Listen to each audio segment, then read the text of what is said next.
What is going on, guys? This is Kyle from the Shadow Realm, bringing you an update to the wind-up deck profile for April 2019. We actually just got the ban list today, April 23rd, and I had to change one thing in this deck for that ban list, but other than that, it is updated to dual power, and just for me experimenting. This is, if you guys don't know, this is one of my casual decks. It's actually been kind of popular in the past. It's just a really fun kind of rogue deck. It's not exactly rogue status, but it is pretty fun, and it's just like a new take on a pretty old strategy. So let's go ahead and check out the changes.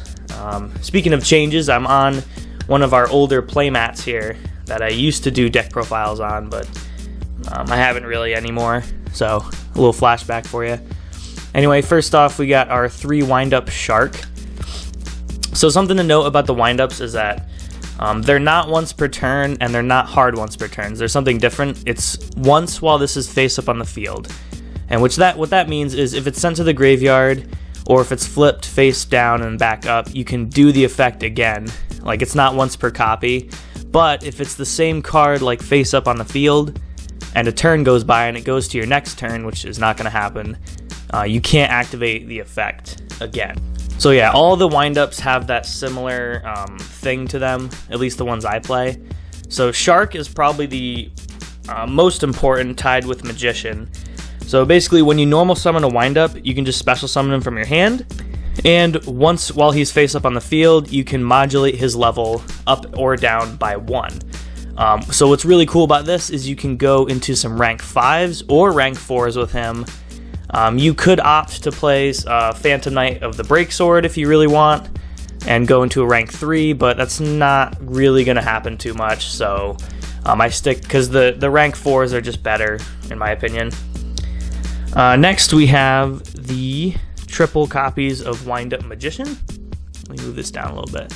Wind-Up Magician's effect, when a Wind-Up's effect is activated, so it doesn't have to resolve, when it's activated, you could special summon a level 4 or lower wind-up straight from your deck, and again, that is once while it's face up on the field. So this card's just nuts. It's like a little mini summon sorceress. I mean, speaking of summon sorceress, she got banned today, in case you didn't know, but yeah, we still have a little summon sorceress to use. Also level 4, which is kind of important.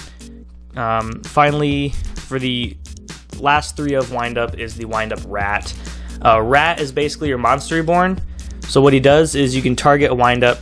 So you activate it by putting him in defense mode, and then it summons a wind-up right from the graveyard. This is how you recur your resources. So this guy is very important. So that's it for the 3 of wind-ups. Now for the 1-ofs, we have the 1 wind-up kitten, the sick ulti. What it does is you can target a monster on the field, well, a monster your opponent controls, and return to their hand. So, and that is also once while it's face up on the field. The reason you only play 1 is because it doesn't summon itself, it doesn't summon from grave, it doesn't do anything. All it has is that 1 effect, and it's searchable with our spell cards, so you don't really need to play more than 1. And then, of course, the 1 wind-up warrior. Warrior is it can increase a level by 1 and attack by 800. Like of a wind-up, so it can be a level 5, so it just comes in handy. Other than that, it just becomes a 2000, which is nice. So that's gonna actually do it for all the wind-up monsters.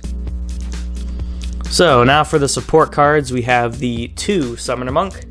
Summoner Monk is really nice, and you can brick with your spells, especially if you open like 2. And honestly, you basically just want to resolve this guy rather than your spells most of the time, because you can basically instantly get your wind-up Magician, which is essentially a win condition if you play it right. So that's why we play him. Now for some just power play cards, we have our double Pankratops. It's also very helpful against those pesky back row matchups. And then the other Cyber Dragon-esque kind of card is literally Cyber Dragon. So I didn't have, this was not in the deck before, and it really needed to be, because there's a really cool combo you can do with Shark, because he's an easy summonable level 5. Basically, with him and this, you can make Cyber Dragon Nova, Of course, it can't be on the first turn because your opponent won't control any monsters, most likely, but either way, it's just a really good card to just summon, and you can just use for fodder other than that. Next we have the one Silent Angler. Silent Angler summons itself if you control a water monster, but you can't summon from your hand for the rest of the turn. So again, it's just a level 4, and for one it's level 4 and it special summons itself, and it is Aqua, which does kind of help with one of our Xyz monsters. Next we got the one Goblin Bird. Goblin Bird's okay. Basically, if you summon it, if you normal summon it, it switches to defense mode, and then you can just special summon a monster from your hand. Again, it's not too bad for getting all your windups on board. And then, of course, the one Rescue Cat. Rescue Cat is just awesome. The real reason I use it is to easily get your 2 wind-up rats on the board, which you can then link off to the wind-up link monster, which is very helpful. And then finally, a small engine here. We have the Symphonic Warrior package, so guitar and mics, I guess, mics. So guitar, you discard a card when it's in your pendulum zone, and you special summon one Symphonic Warrior from your deck. Obviously, you're gonna be summoning mics because you can't summon him anyway. But when he's summoned, you get an additional normal summon, so really nice. And he's a level 5 machine, so it also synergizes with our Cyber Dragon Nova, which goes into infinity. So anyway, that is going to do it for the monster lineup. Let's go right on to the spells. So as you can see, the monster lineup hasn't really changed, except with the Cyber Dragon. Now the spell lineup definitely has. So, of course, we play the triple factory. When you activate a windup monster effect, you get to search any windup, essentially, so really awesome. And that's once per copy, so if you have 2, you can search exactly what you need. Next you have the triple Zen Malfunction. I might bump this down to 2 in the future. I actually don't see it that much. And when I do, it is kind of bricky, which is why Summoner Monk's so good. And it's not really searchable because it doesn't have windup in its name, so you can't search it with the link monster.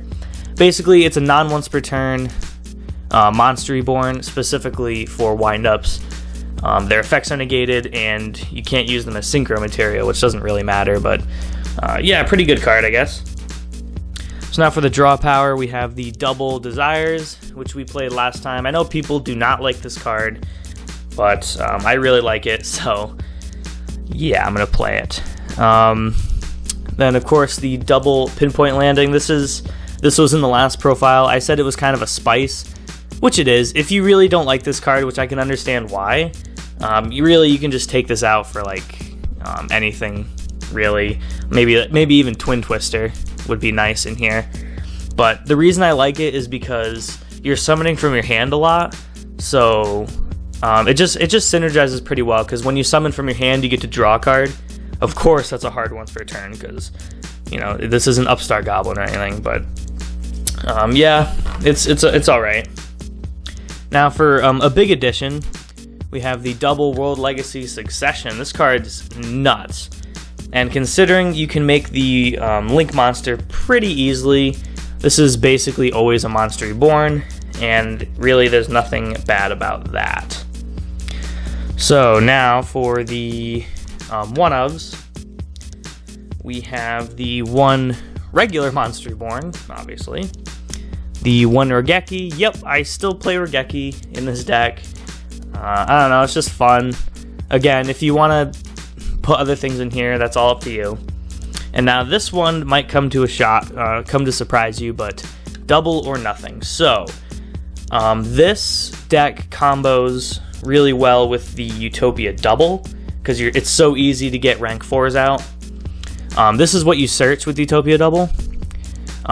Basically, I'll show you the combo after, but basically, when a monster's attack is negated, you can target that monster.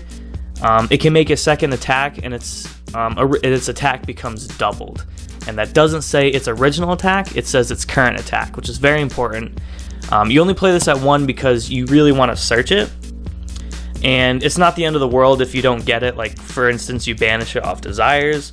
Obviously, the Desires is a little more important, but yeah, that's you only want to play one. You do not want to play more than one. And now finally for the trap lineup, I just play 2 Solemn Strike. It used to be Bottomless Trap Hole, but I found some Solemn Strikes that I wasn't using, so here they are. Really good generic card to use. So anyway, that's it for the main deck. Let's go right onto the extra deck, which has had some pretty significant changes. So for the Link monsters, we have our 2 Zen Maintenance.